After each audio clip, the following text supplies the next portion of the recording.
Hey there. I'm excited to announce this to you today. This is what you've been waiting for in your spiritual quest. This is something I've wanted to do for a long time, and I'm finally ready to announce it that it's ready to go. It's the Grief to Growth Community Circle. Now, this is a sanctuary where like-minded souls are united in their journey through grief and towards personal transformation. It's more than just a place. It's a beginning. It's a commitment to growth and understanding. Here you're finding not just a community, but you're entering a circle of trust and depth. You're going to engage with interactive coursework. You'll dive into exclusive podcast episodes and partake in discussions that illuminate the path from mourning to empowerment. This is a realm where every question is honored and every individual's journey is validated. To be part of this exclusive circle, visit us at grieftogrowth.com/community or look for the chat icon at the bottom of every page on the main website. Remember that entry is a privilege because I want to ensure that every member is as dedicated and genuine as you are. You must apply to join, but the journey within is worth every step. So go ahead and join us today. Check it out, grieftogrowth.com/community, and I look forward to seeing you there. Hi there. Welcome to Grief to Growth podcast. Your host is Brian Smith, spiritual seeker, best-selling author, grief survivor, and life coach. Brian believes that the worst tragedies of life provide the greatest opportunity for growth. Brian says he was planted, not buried, and he is here to help you grow where you've been planted by the difficulties in life. In each episode, Brian and his guests will share what has helped them to survive and thrive. It is his sincere hope this episode helps you today. Hi, everybody. This is Brian Smith back with another episode of Grief to Growth. And I've got with me today Sue Pighini. And Sue is a transformational life coach, and she's also had 3 near-death experiences. So we're going to talk about her near-death experiences and what Sue has to tell us today. So I'm going to go ahead and read her bio, and then we'll have a conversation. Sue is an award-winning author on the subject of near-death and the wisdom that comes from such experiences. As I said, she's had 3 near-death experiences herself, one as recently as November 2019. And Sue's passion is helping others discover more about themselves after an extraordinary experience, to combat the death of a loved one. We're going to talk about the coronavirus pandemic today, which is on everybody's mind, but even things such as the loss of a job or career or financial hardship, which we're also going through as a result of this coronavirus. Sue says that life is all about change, and it's all about reconstructing our lives. Sue, as I mentioned earlier, she's a seminar leader. She's a transformational life coach. She's a motivational speaker. And her biggest desire is to help others understand their unique spiritual selves. So with that, I want to welcome Sue Pighini. And I want to spell your name for everybody, Sue. It's Sue, and then it's Pighini. And that's also Sue's website. It's suepighini.com. So Sue, welcome. Thanks for coming on the show today. Oh, it's my pleasure, Brian. Thank you. Speaking of challenges, we had a few challenges getting this set up, but we're here now. We got through that. We do have a bit of a delay, so you may notice there's a little bit of a lag when I ask Sue a question. I'm going to pause and allow her to answer. So just want to let everybody know up front. It's just a little bit of a technical issue, but we'll work through it. So Sue, you've had 3 near-death experiences. If you could tell me about your 1 or 2 of your near-death experiences, and what did you learn from those? Okay, I think it's I had my first one in 1982. I was struck by lightning. And I'm going to go through the 3 because they're very different. Mm-hmm. The first was, as I said, in 1982, I was struck by lightning when I was climbing in the hills of Arizona during a rainstorm, which happened when I was climbing in the hills. And a voice came to me when I had been thrown up in the air and down on the ground. And it came to me and said, "You cannot leave now. You must go back to the children." And with that, I saw visuals of my 2 children, my son on my left and my daughter on my right. And the voice then said, "Move your legs back and forth, so the fire does not reach your heart." So I did that, and then I came to. And then it's the story of how I survived, etc. But the important thing was, in those days, you could not speak about near death. You couldn't talk to anyone. You couldn't chat about it. It was really verboten. So I didn't for many years. And then in 2016, I had just published Expect the Extraordinary. And it was on the market, and I was doing radio interviews and super busy. And all of a sudden I'm standing at my window and I'm looking out the window, and we have horses here. That's why our connection is so bad, because I live in the country. Mm-hmm. And I'm looking out at the horses in the front pasture, and coming across the pasture is this huge white light. And I'm going, what is that? To myself, because I'm on the radio and I'm talking with someone. So this light then comes across the pasture, up through the front yard, into my window, into my forehead. And I'm on this interview, and I say to the interviewer, I said, Gail, I'm really sorry, but I think I have the flu all of a sudden, and I'm going to have to stop our interview. Thank God it was being taped, it was not live. Mm-hmm. So she said, can you come back?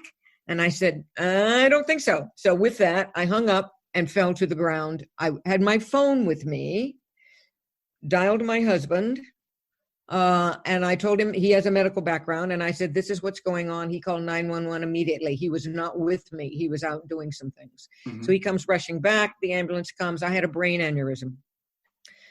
They rushed me to a hospital here. This is how synchronicity works for all of us.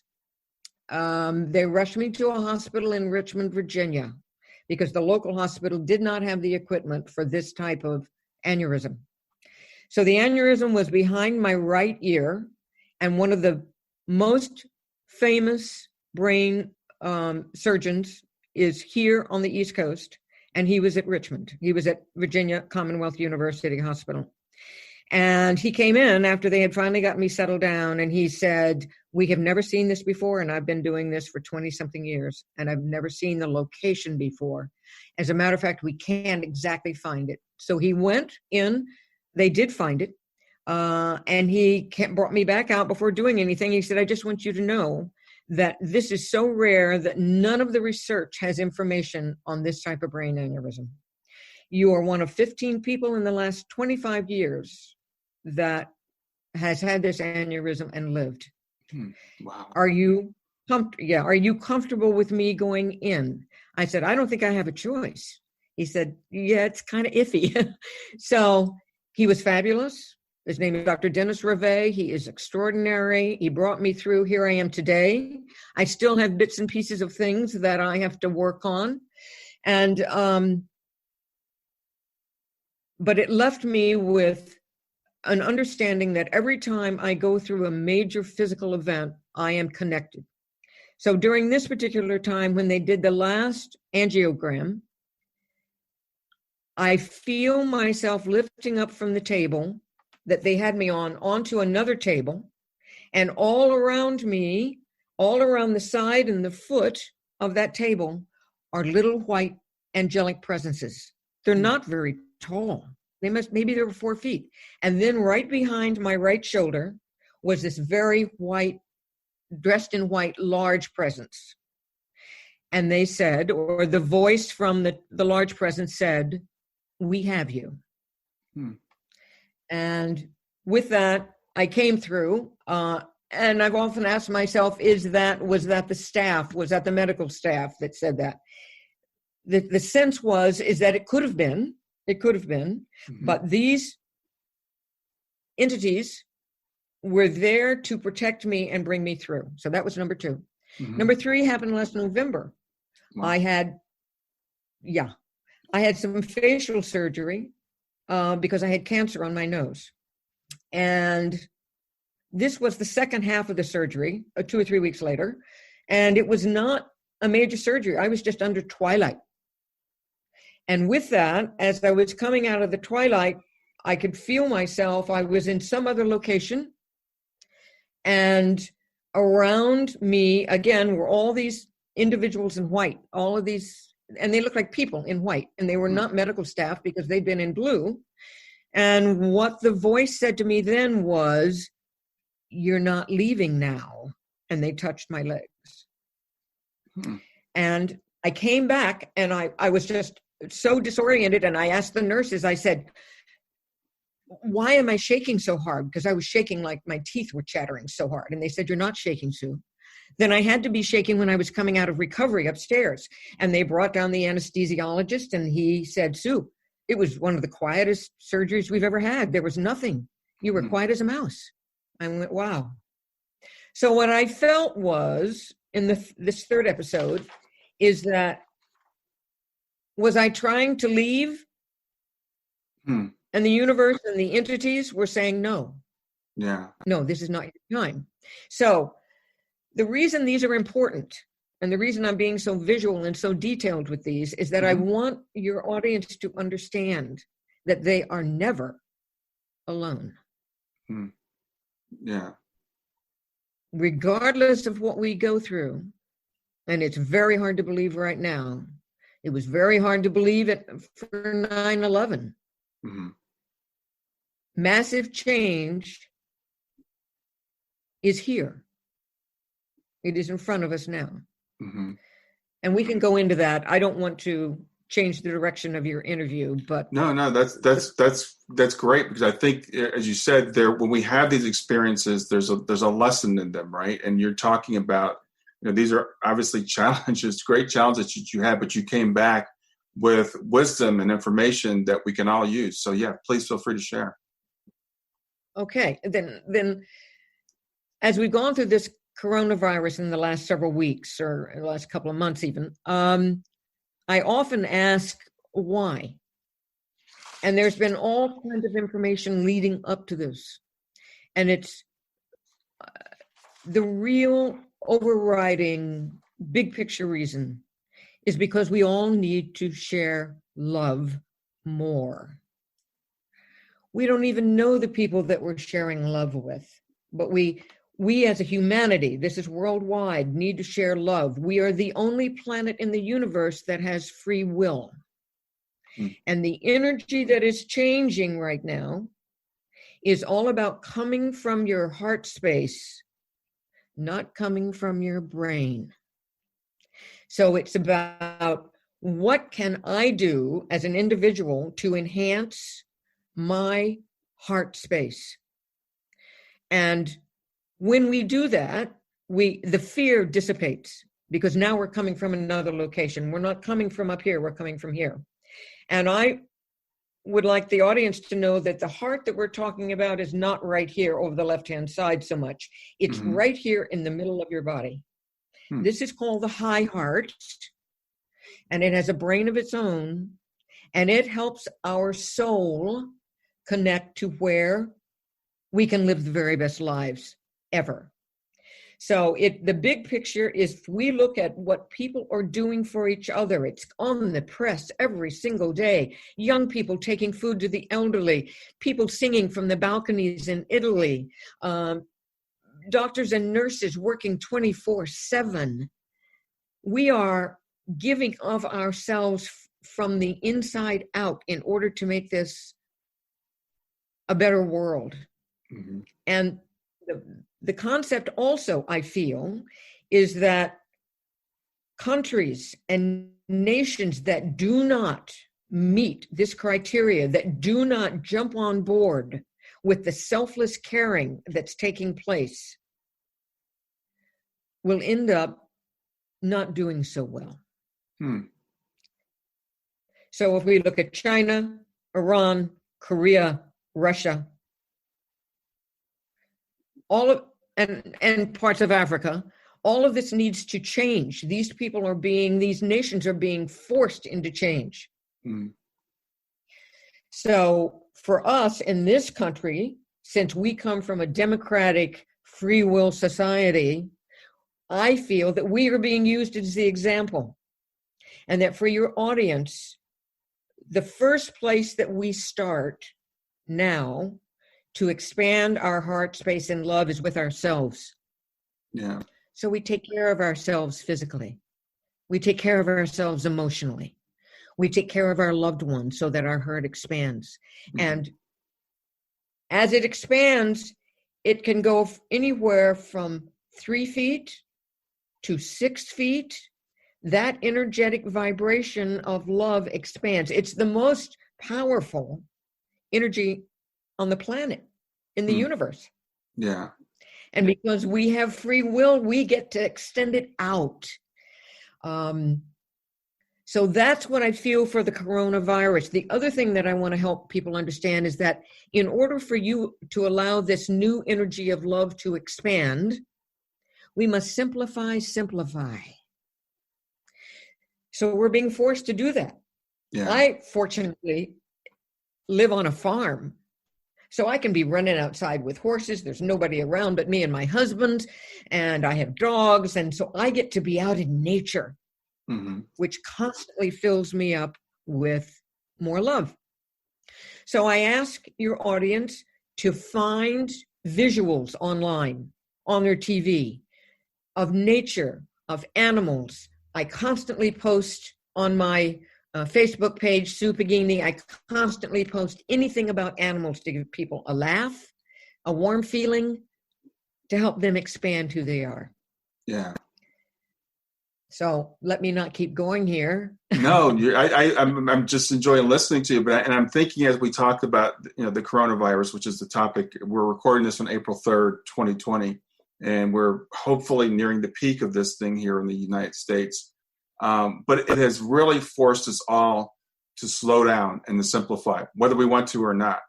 And I live in a suburban area, and I walk every day. And I've noticed so many more people out walking with their kids, walking with each other, because you can't go to the mall right now. You can't go to the movies. You can't do all these things we do to distract ourselves. This virus is causing us to really look within. We can't even go visit our friends and family right now. So it's really I feel like it's kind of a reset, that it's saying, okay, you've got to just stop and rethink everything you're doing. Stay with us. We'll be right back. Hey there, something I want to tell you about today. My podcast platform, Buzzsprout, has recently made it easier for me to allow you to support me financially. Go to www.grieftogrowth.com/subscribe. That's grief2growth.com/subscribe. And once you're there, you can sign up to support me financially. Now, you can do it for as little as $3 a month, or of course, as much as you'd like.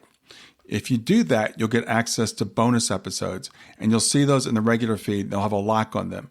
But when you become a subscriber, you'll actually get access to your own private feed, and you'll be able to listen to the regular podcast along with the bonus podcast for the subscribers.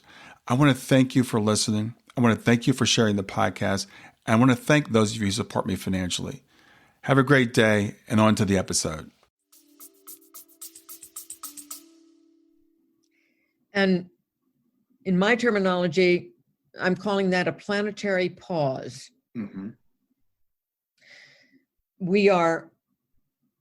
It is so important that we understand that we are part of a very big picture in the United States. And we are a very different country because we have tried to stand up for what since we were born, since this country was founded, that we have tried to understand and live for the individual. So each of us in our individuality, for us to stand up and go inside and say, what's really important to me? And particularly now when finances are getting to be a little on the iffy side. Yeah. Do I need that new car? Probably not. Do I need to clean out the basement and get rid of all the stuff that's there in boxes? Probably yes. Yeah. And I'm using myself as an example. That's what my wife is doing right now. Literally, she's cleaning out a closet in the basement. So it's funny you mentioned that. Right, because it's simplifying. And when we do that, it makes us freer, because now we have additional space, literally physical space, to bring in those new vibrations of love and expand them out. But when we are covered with running and doing all the time and not being centered, and I'm not talking about meditating, I'm talking about just being centered. Who am I? Who do I want to be?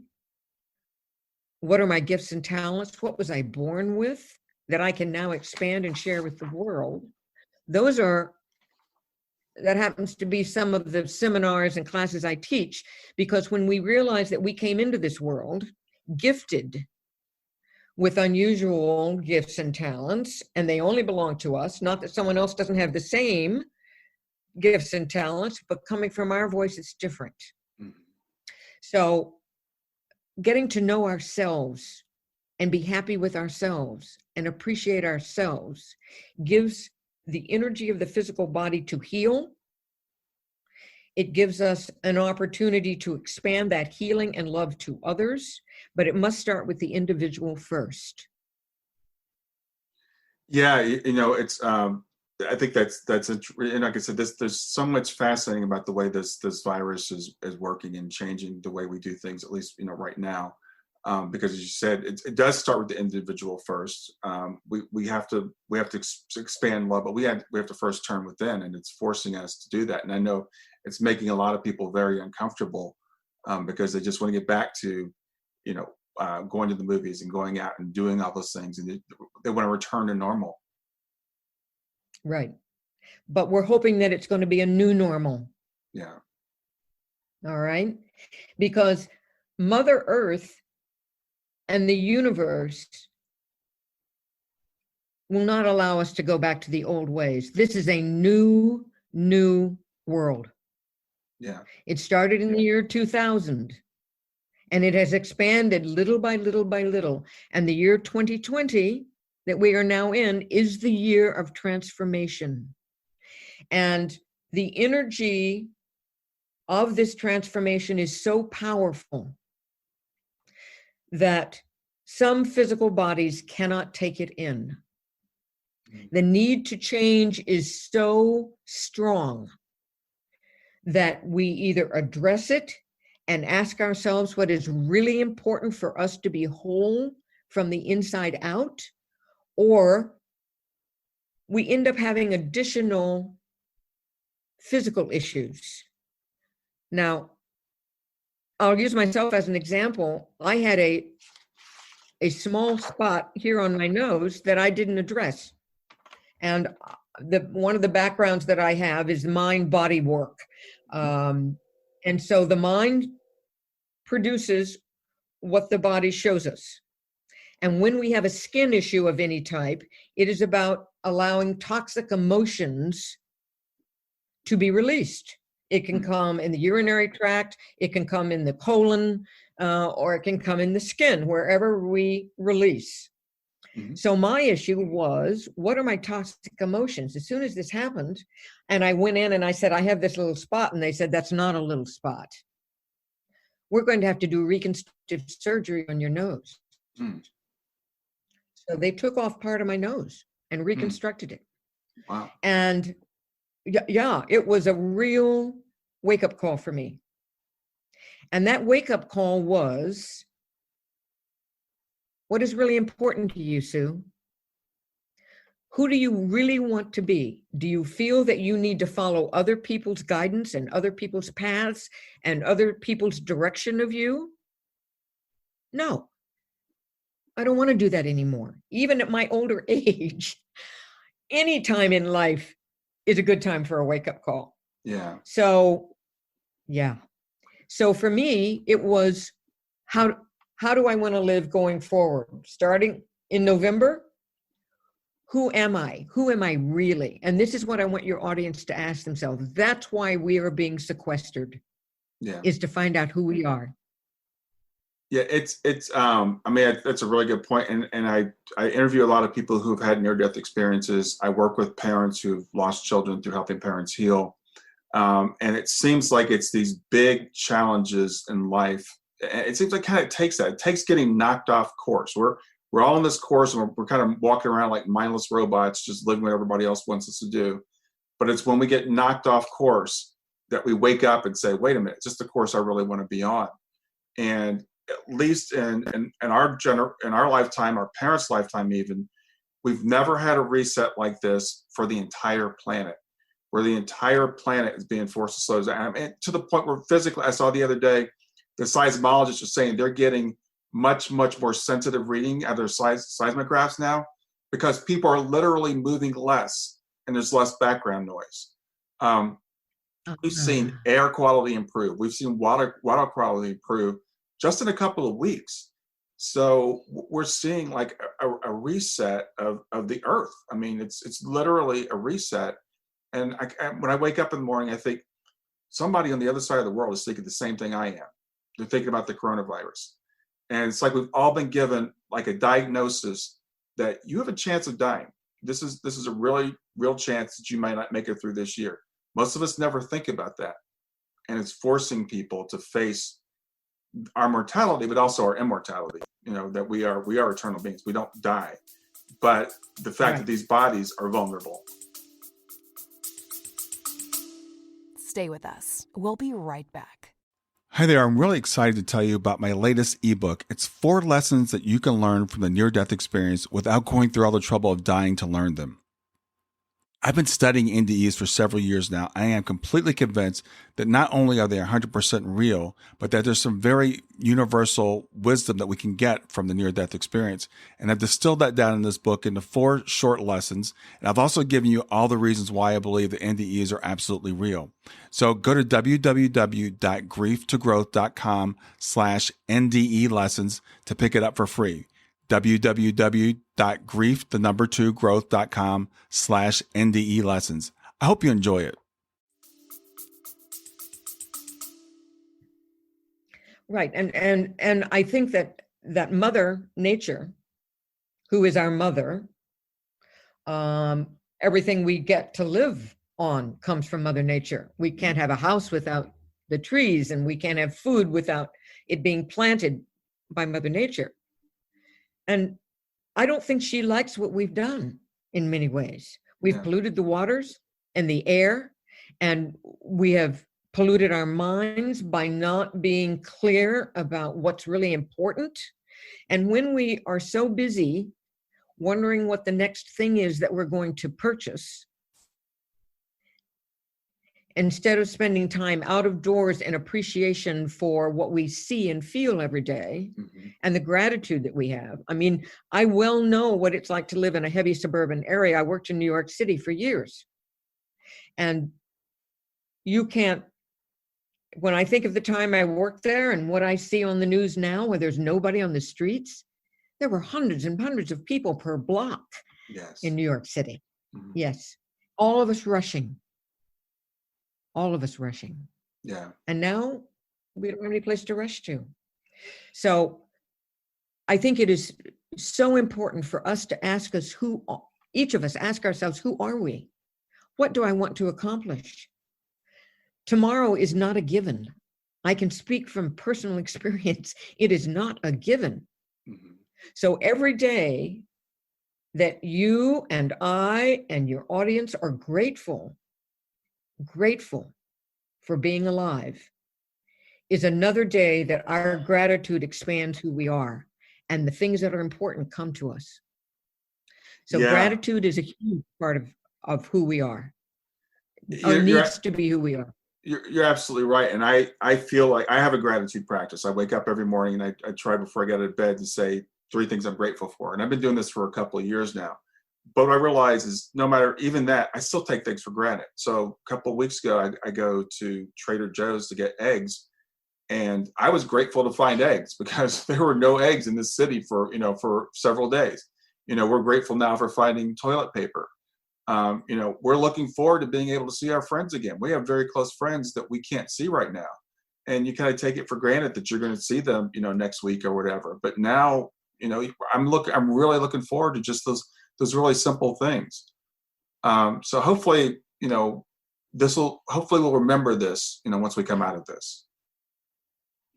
Well, I think the fear, and I'm hoping that it's the change, is deeply implanted in our DNA now, or will be when this is over. Because I'm in Virginia, and we still have easily 60 days to go.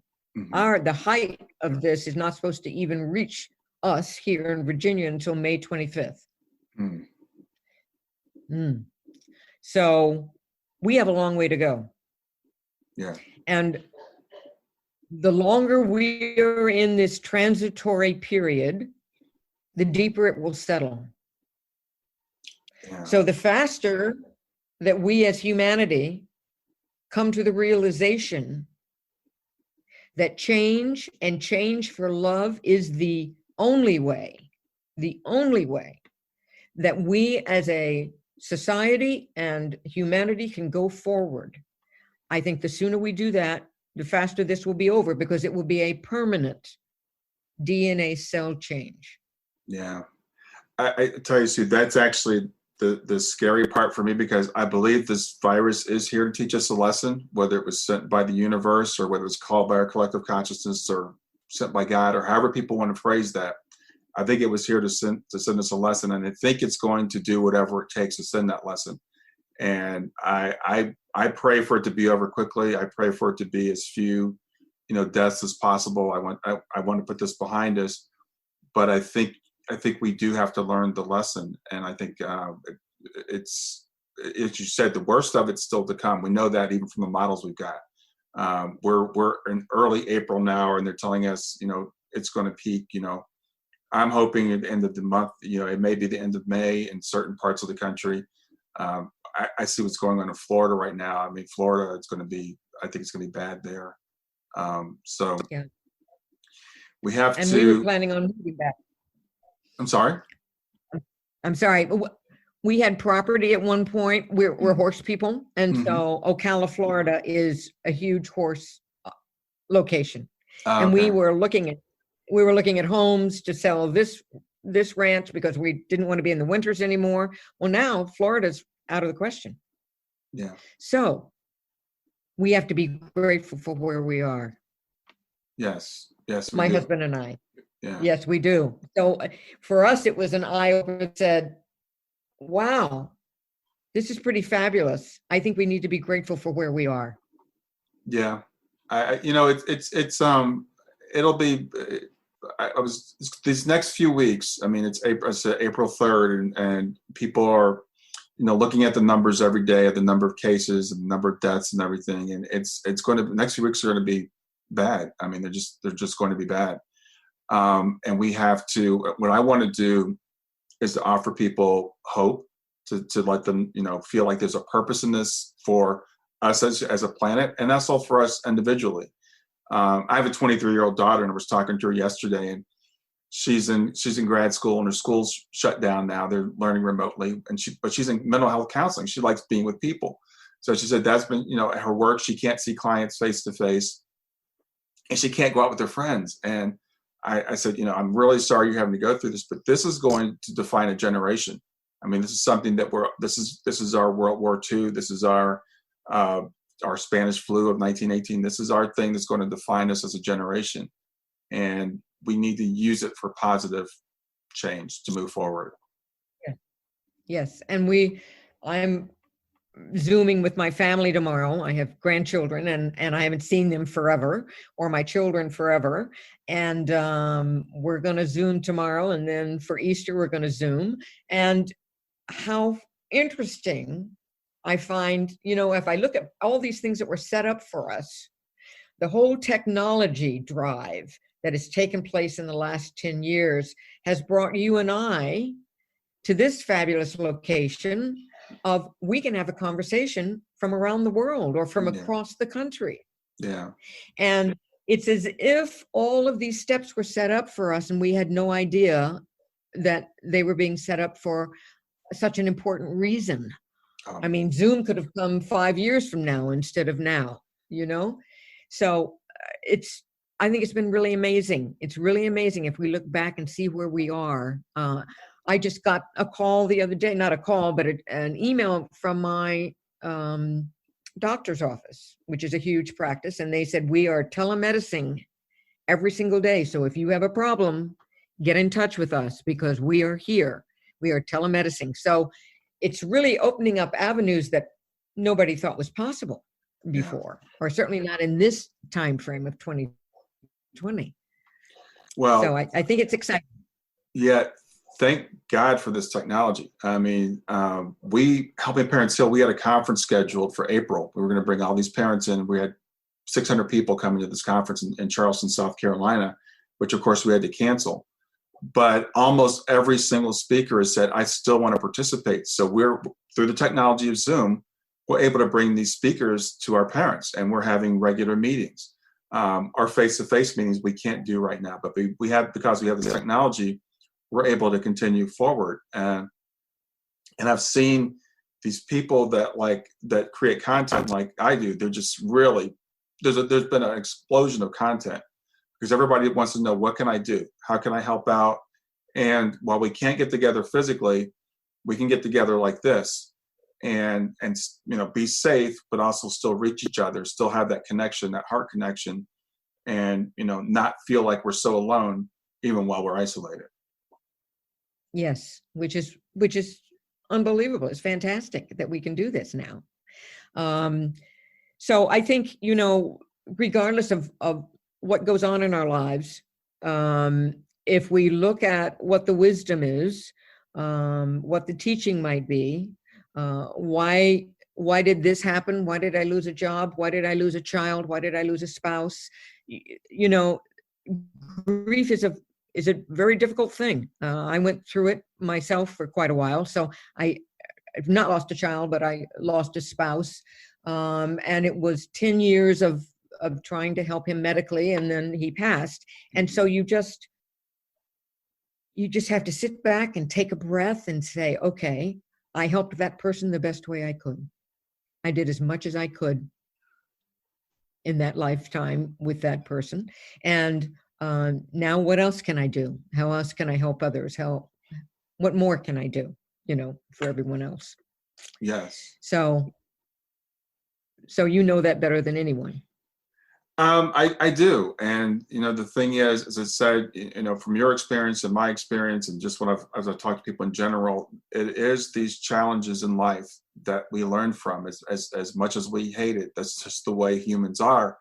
And I think that's natural. I think that evolutionarily we're designed to minimize effort. So as long as something's working for us, we continue to do that thing. That makes sense. But sometimes we need these disruptions in our routines to say, hey, wake up. There's a better way to do this. And in the case of our planet right now, we're on an unsustainable course, and everybody knows that. But we're just like, can we just eke it out for a little while longer? Can we just keep doing things the way we are because we're comfortable with it? We really don't want to change. Change is going to be painful. It's going to mean sacrifice, and we don't want to do that. And now we're being shown in very real terms that we've got to make some changes. And we're also, it's really interesting how the world's being turned upside down. I think about who the essential workers are right now. We've always said it's the job creators that are the important people. But now we're appreciating the truck drivers and the grocery store employees and the people that deliver our food so we don't have to go to the grocery store. And we're realizing that all those people are, all their jobs are valuable, where we haven't valued those things in the past. So I'm hoping that this is enough of a reset that we can come out of it, better.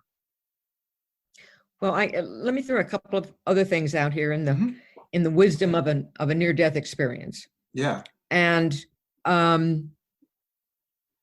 this is really an equalizer. So the person that delivers my newspaper is on equal footing with me. Mm-hmm.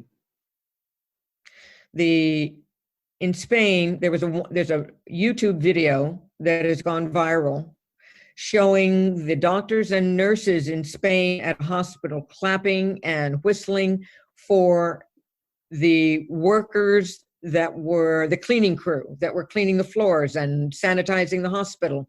And when they came in on that floor, everyone stood up and clapped and so on and so forth. Mm-hmm.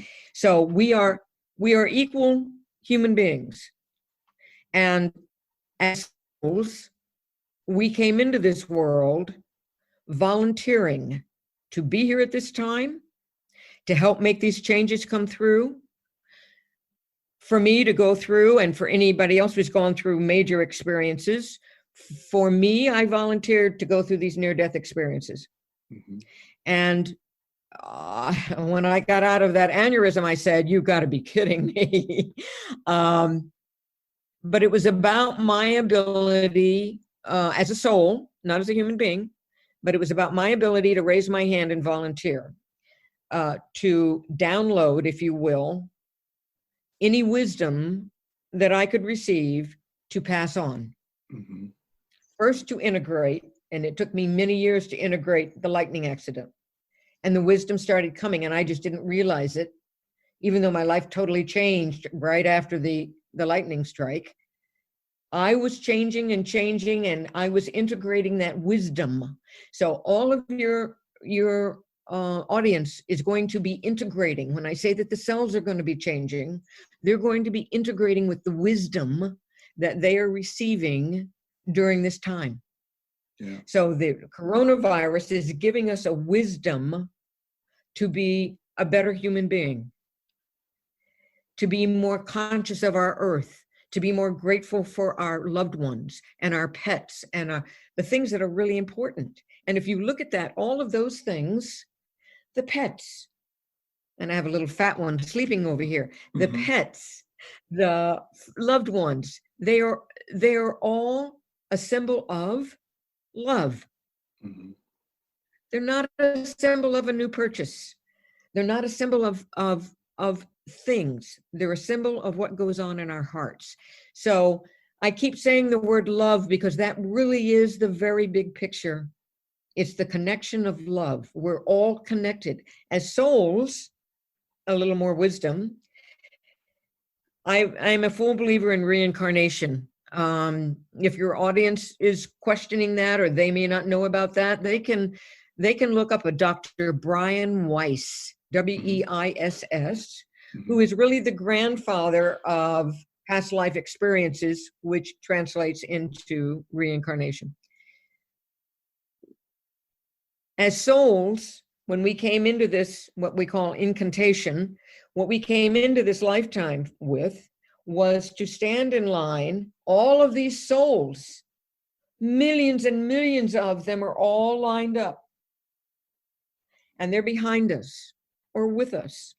And they say to us, I want to go, but your job is more important than what I can do. So even though I want to go to Earth to help it be reborn, you have the ability to do that.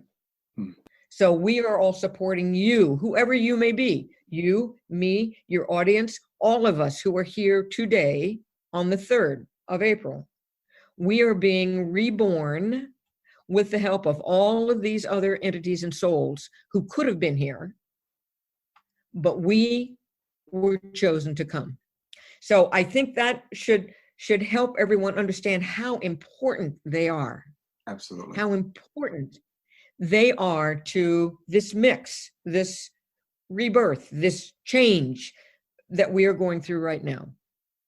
Yeah, as you were saying that, I don't know if you're familiar with Natalie Sudman's near-death experience. She wrote a book. No. She wrote a book called The Application of Impossible Things. And she goes through these 3 different environments or near-death experiences. But one of the environments she finds herself in like this theater, and there are all these beings around her. And she's basically downloading the experience and the wisdom that she got while she was here. Showing the importance, as you said, of each of us for being here. And I want to emphasize what you said. Everybody that's here on this planet right now chose to be here at this time for a reason. We all have a purpose to serve. And you also touched on the great equalizer. So we may feel like if I'm not the CEO, then maybe I'm not as important because all I do is I'm a janitor or I cut grass or whatever.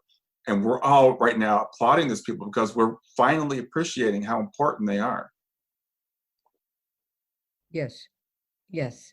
And if we look at all aspects of our lives, the other thing that I would want to mention is the more that everyone who's listening can bring Mother Nature inside, and that means plants, oxygen, pets, of course, anything that can lift your spirit and provide your physical system with more oxygen.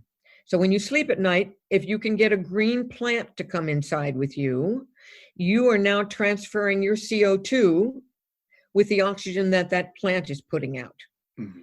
And those are very strong aspects for us to keep the lungs and the rest of our body clear and open. So that is another little tidbit. I've got a lot of plants in my house, mm-hmm. a lot of watering, but small price to pay for them to be part of what we do here. Absolutely.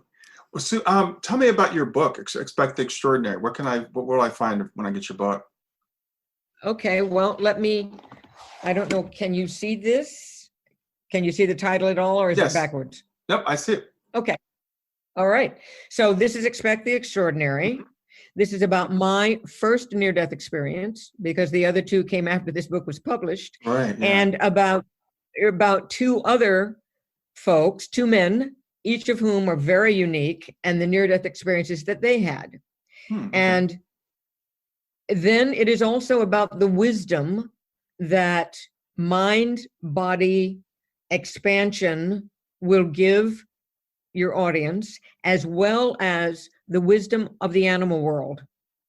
So there is a place in here, a chapter that is about Sky, and she was my first horse. I didn't take up horses until I was 60. And so they have become my mainstay through these physical events that I have recently had. It's been so important for me to go out and reconnect with them and to allow their power, because their love and intuition is 5 times ours. So it's been very important for me to reconnect with them so that I can stay strong.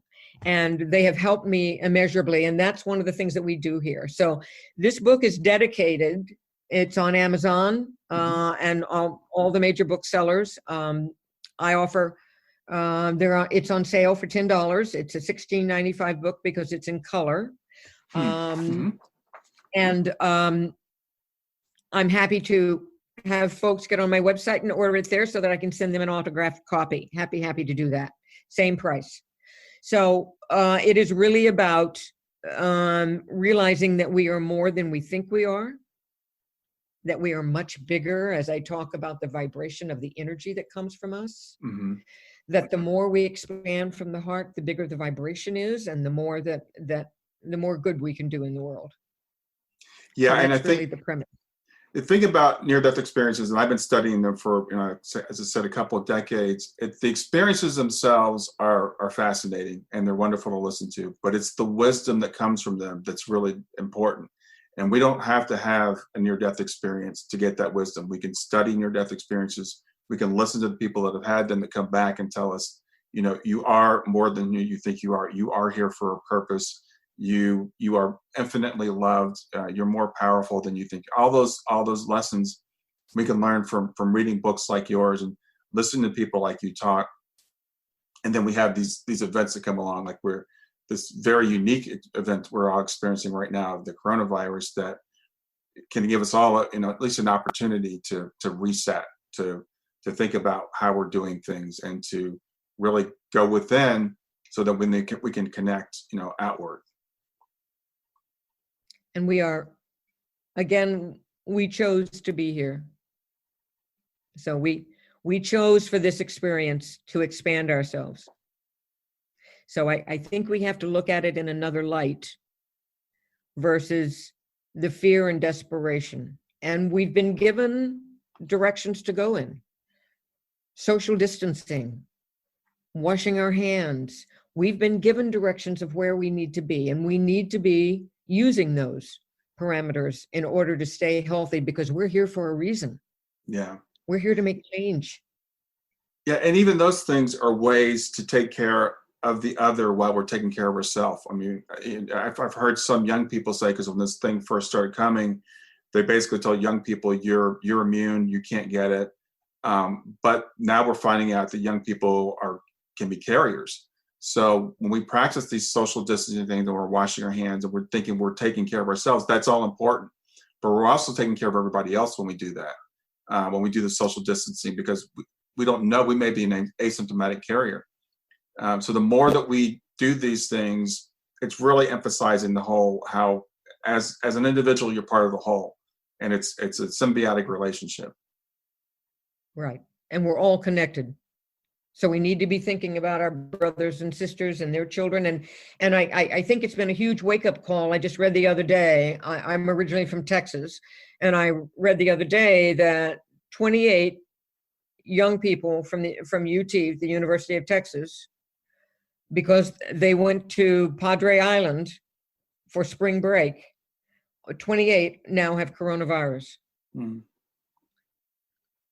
So this is, again, a huge wake-up call for every single one of our demographics for us to pay attention to, to. And let's talk about our elderly, by taking care of them. When we take care of ourselves, we take care of them. Yes, absolutely. So Sue, you're also a transformational life coach. Tell me about what kind of life coaching you do. Well, I do one-on-one life coach, as you and I are doing right now. I do that coaching in order to help people make transitions in life. So until now, with the coronavirus, the work that I've done has been making job changes and relationship changes and changes as to how a person can be more of themselves, being truer to themselves. It's one of the main aspects of this coronavirus, and that is, what is my truth? So I do that on a one-to-one basis, and then I give seminars to businesses and government agencies on Light Your Life on Fire. And that is about finding what your passion is, finding what your gifts and talents are, and how can I make myself and where I'm working a much better situation, and a much more, in my business world, because I was in the business world for a long time, it's about how can I make myself happier and my company more profitable. Yes. So I do that as well. Yeah, that's awesome. And I think the timing of us getting together is not an accident, to talk about these things, these transitions, these transformations that we're going through, that many of us are being forced into. And it's going to be with us for a while, even if the virus does peak in the next several weeks. I was watching some numbers today as far as our economy goes. Unemployment, they're expecting to spike up. It already has. And it's going to stay that way. They were saying it's probably not going to be a smooth or a very fast curve back to where we were. So there are going to be a lot of people saying they're going to be reevaluating. What should I really be doing? What can I do to contribute to things? So I think as we go through this, people like yourself and myself, we can help people as they make these evaluations and as they decide what they really want to do going forward, and stop, as I said earlier, kind of sleepwalking through and just this whole consumer mentality, as we've been forced to not consume for a little while. We can't go to the movies. We can't go out to eat. We can't go shopping. I just saw a meme on Facebook. Someone said, I just want to go touch all the stuff that I don't buy, because people just go to the mall and walk around like robots, just looking at things. And we can't do that right now. So we've got to, talk to our families. And your friends. Skype with your friends, Zoom with your friends, get in touch with them, give them warm feelings about how you care for them, so that they are not all alone and all by themselves. I mean, there are a lot of single folks, a lot of single people in New York City, particularly, who are stuck in a tiny, tiny apartment someplace. Yeah. And so, we need to think of everybody, what everybody's going through. I love the stories that I get on the news of how people are making a difference and how they're helping each other and how they're being much more cognizant of the fact that John Doe may be going through a lot more than I am. Yeah. So I think that's really important. I want to emphasize that point as well, because right now, as we're recording this, over the next several weeks, we're going to have a lot of bad news, and people can focus on the numbers as they build. But focus on how many people are being healed. For example, just a few days ago, I saw that 100,000 people were healed for the coronavirus. It was 150,000 when I saw like a day or two ago. So there are a number of people that are recovering. Focus on these great things, these stories, as you said, of people reaching out, helping each other, of self-sacrifice. Think about what you can do to reach out to people who are maybe isolated during this time. It's just me, my wife, and my dog, and it has been for 3 weeks. But there are some people that are by themselves. But we've got this great technology. We don't have to get together.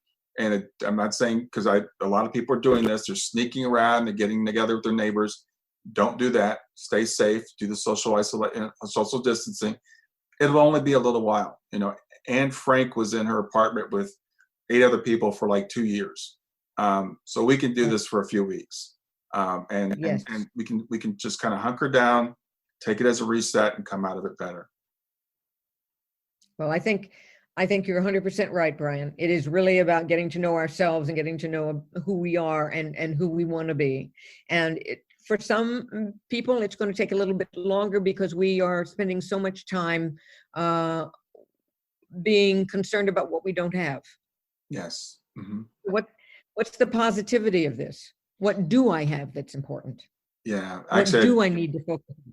Just this morning, I created a meme because I'm like, instead of focusing on what we can't do, we can't go shopping, we can't go to restaurants, we can't go to theater. What can you do? You can watch a movie on Netflix. I mean, most of us have Netflix. You know, a lot of people have spare time. I'm actually busier than ever, but some people have spare time. So take that time and watch a movie. You know, start to meditate.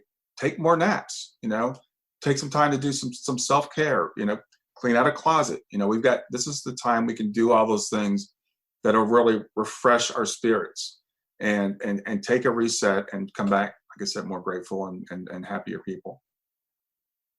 I think I think we're going to do this. I think we're going to do a great job of it.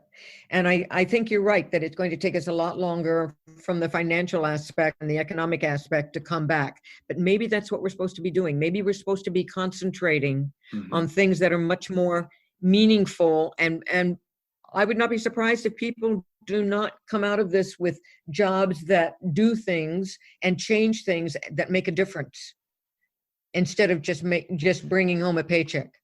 Yes.